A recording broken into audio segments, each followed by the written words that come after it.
We need to talk about what's happening in Cuba right now.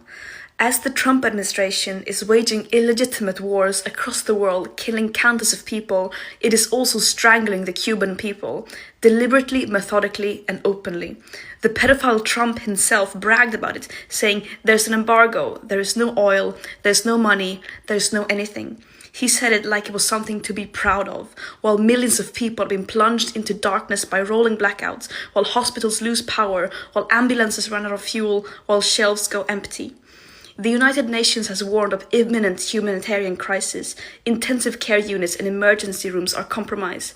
Newborns, the elderly, the sick, all paying the price. This is not an accident or an unfortunate side effect of some policy disagreement. This is the intended outcome.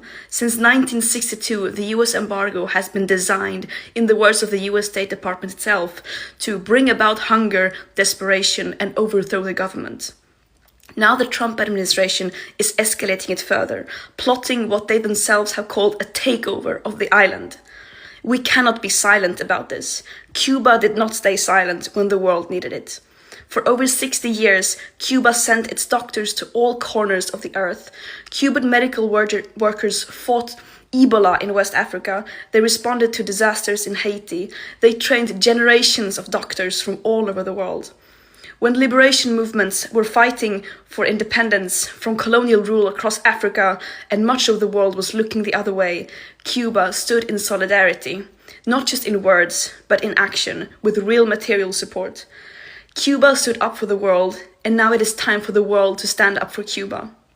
On the 21st of March, the Nuestra America convoy arrives in Havana, carrying humanitarian aid by air, land, and sea.